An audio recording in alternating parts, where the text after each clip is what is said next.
বলুন আমরা সম্প্রীতিকে পছন্দ করি তো নাকি? সেই জায়গায় সম্প্রীতির একটা কবিতা যখন হচ্ছিল সেটা পূরণ হোক, এটা আমিও চাইছি। আপনারা কি চাইছেন? হাত তুলে সাক্ষী দেন চাইছেন। আমি ভাইকে একটু অনুরোধ করব, মাইক দিচ্ছি, আপনি একটু সম্প্রীতির ওই কবিতাটা পাঠ করুন। তারপরে আমি সংক্ষেপ সময় আজকের যে ইস্যুগুলো আছে এই ইস্যুগুলোর ওপরে কিছু কথা বলবো। এর পাশাপাশি আরো দুটো ভয়ানক ইস্যু অলরেডি গতকাল পরশুর মধ্যে হয়ে গেছে, যেটা ব্যানার তৈরি করার আগেই হয়েছে। তার মধ্যে একটা আমার জোনায়েদ ভাই শুধু একটা ইশারা দিয়েছে, সিং। আরে সিং কি? অর্জুন সিং। অর্জুন সিং একটা মানবরূপী পশু ছাড়া দ্বিতীয় কিছু নয় সে। আপনাদের মানতে অসুবিধা আছে? মানবরূপী একটা পশু। ও সুরাতে সকলে দেখতে মানুষ, কিন্তু ওর খসলত, ওর আখলাক, ওর কথাবার্তা সবসময় হিংস্র। সবসময় কি করে দাঙ্গা লাগবে, ফিতনা হবে, বিদ্বেষী হবে।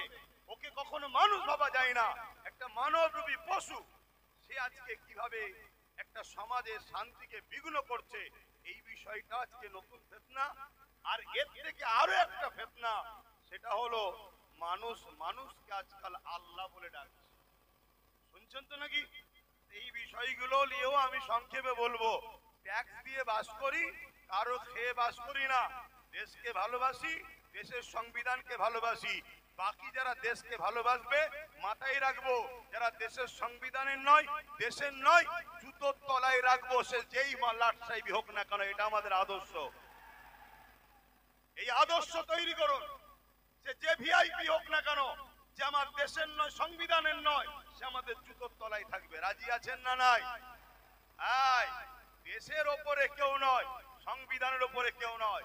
তুমি জেলার সাহেবই হতে পারো, তুমি যদি বড় ধর্মগুরু হও, ইসলাম ধর্মের স্কলারও হও, তুমি যদি আমার দেশের বিরুদ্ধে যাও, সংবিধানের বিরুদ্ধে যাও, তোমার সাথে আমাদের কোনো সম্পর্ক থাকবে না। ঠিক না বেঠিক? কারণ এদেশ দেশবাসীর রক্তের বিনিময়ে স্বাধীন হয়েছে। আজকে সে দেশে তুমি তোমার রাজনীতির রুটি শাখার স্বার্থে এমন ফিতনামূলক কথা বলছো, যেখানে একটা বিশেষ ধর্মকে টার্গেট করা হচ্ছে। সমাজের মধ্যে সরল প্রাণ মানুষগুলো তোমাদের এই নোংরা বক্তব্যের জন্য একটা বিশেষ সম্প্রদায়কে ঘৃণার নজরে দেখবে। আগামী দিনে ঘৃণা একটা দাঙ্গাতে পরিণত হবে। এই দাঙ্গা একদিন দেশকে টুকরো টুকরো করে দেবে। অতএব দেশকে বাঁচাবার স্বার্থে এই দাঙ্গাবাজদের বিরুদ্ধে আমাদেরকে কঠোর হাতে লড়াই করতে হবে। রাজি আছেন? হাত তুলে বলুন রাজি আছেন। যদি জীবন লাগে জীবন দিতে পারবেন, রক্ত রাখলে রক্ত দিতে পারবেন, দেশের জন্য অর্থ দিতে পারবেন। এর পাশাপাশি আর একটা জিনিস দিতে হবে, যেখানে সেখানে টিপলে হবে না।